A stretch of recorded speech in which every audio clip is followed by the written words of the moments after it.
Do you ever feel like the day just slips away? You start with the best of intentions, but by the time evening comes, you wonder, what did I actually accomplish today?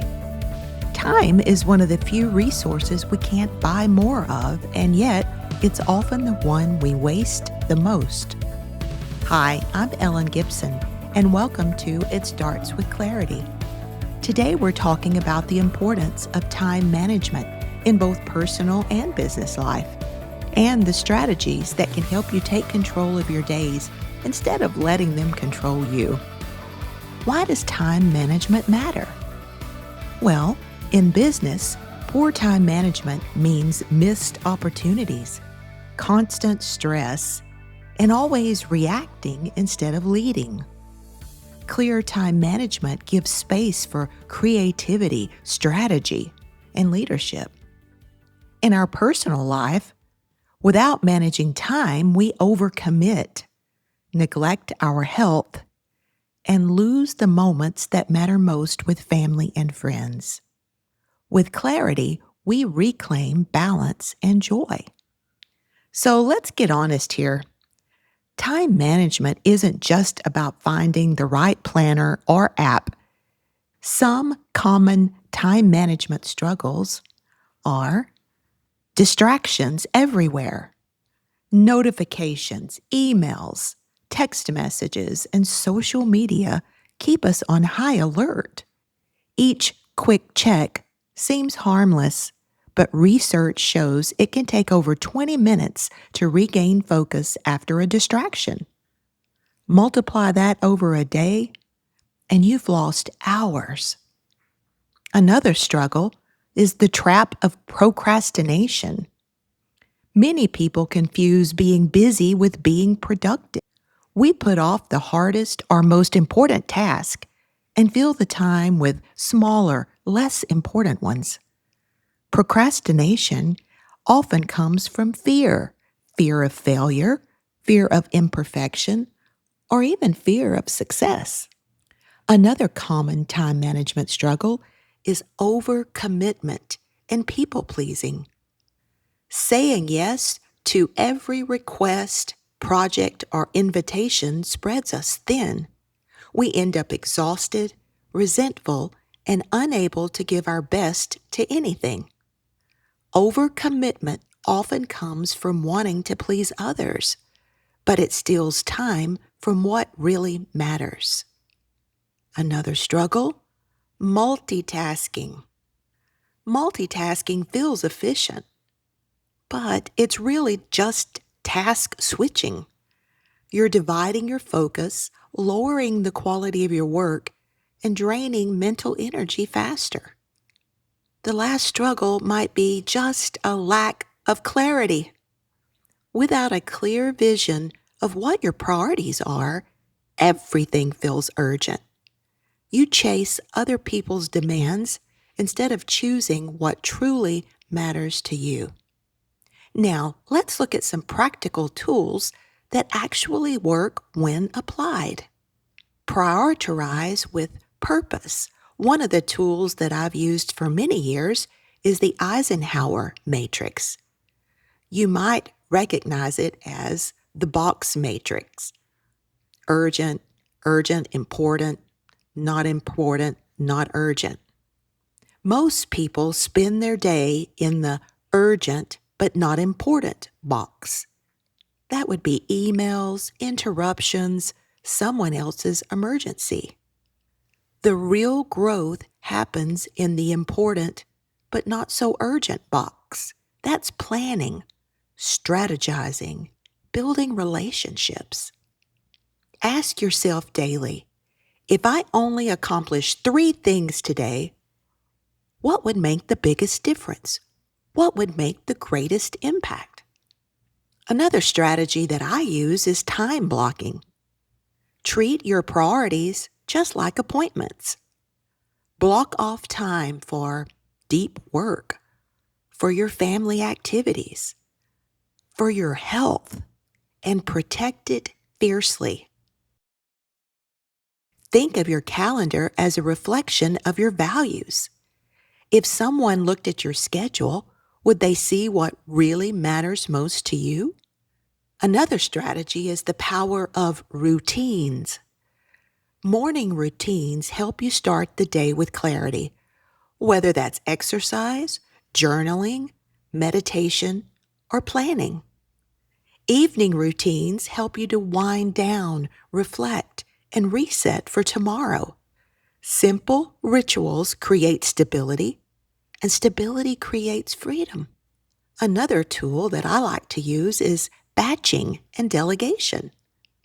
Batching is all about grouping similar tasks. Emails once or twice a day instead of all day long. Maybe client calls are set in blocks. Perhaps errands are handled on one trip. Delegation is about just letting go. Ask yourself, is this something I can only do? If not, find someone else to handle it. Delegation isn't a loss of control. It's an investment in freedom. Another strategy is the Pareto principle, the 80-20 rule. Remember, not all tasks are created equal. Usually, 20% of your tasks create 80% of your results. The key is to identify your vital few and let go of the trivial many. In business, this may mean focusing on your top clients or your most profitable services. In personal life, it may mean prioritizing quality time with your loved ones over endless busy work. The last tool is creating margin and rest. Think of margin as breathing room. If your calendar is packed edge to edge, one small delay throws the entire day off. Build in some white space between commitments. And remember, rest isn't wasted time, it's recovery. When you rest, your brain processes, your body restores, and your creativity reignites. Leaders and high achievers who ignore rest burn out. Those who embrace it thrive. Now, let's talk about some real life stories. The first one, we'll call it the overwhelmed entrepreneur. One of my clients was a successful small business owner who was constantly exhausted. His days started at 6 a.m. and ended well past 9 p.m. He wore every hat: salesperson, manager, bookkeeper, and customer service rep. On paper, his company was thriving, but behind the scenes, he was burned out and ready to walk away. Sound familiar? When we worked together, the first thing we did was a time audit. We discovered he was spending nearly 60% of his week on tasks that someone else could do, like answering emails or scheduling. By delegating those tasks to his team and creating dedicated time blocks for business strategy and client relationships, he cut his work week down by 15 hours. Within 6 months, not only was he working less, but his business revenue had actually grown because he was focused on the high-value work that only he could do. Now, let's talk about a personal story. We'll call it the family that reclaimed their evenings. Another client, a busy professional and parent, shared that every evening felt chaotic. After work, it was dinner, dishes, homework, sports, and endless rushing around. By the time they sat down, they were so drained that the only energy left was for scrolling on their phone or watching TV until falling asleep.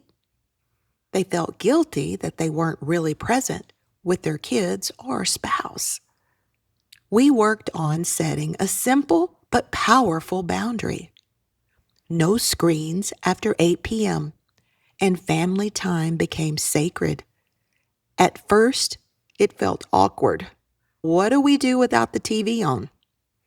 But soon, evenings transformed into game nights, a walk around the neighborhood, and just some genuine conversation.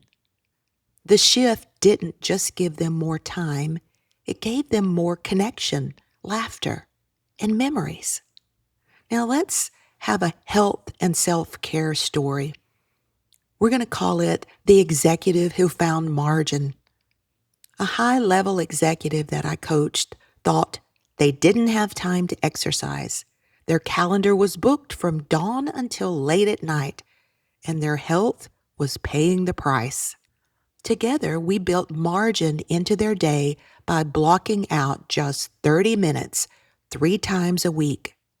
At first, it was only walking, but within weeks, they noticed higher energy, better sleep, and clearer thinking. Eventually, exercise became a non-negotiable anchor in their schedule.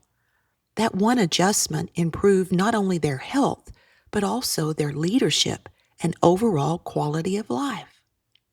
Now, let's bring it all together. Time management is really life management.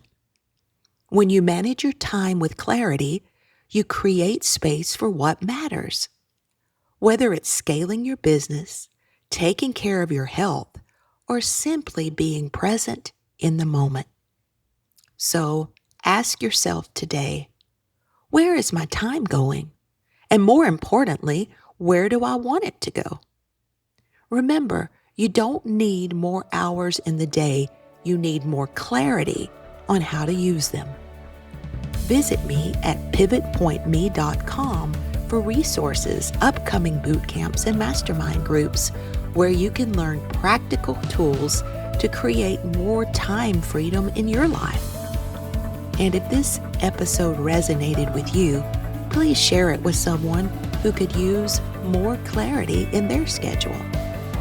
Until next time, choose clarity and take back your time.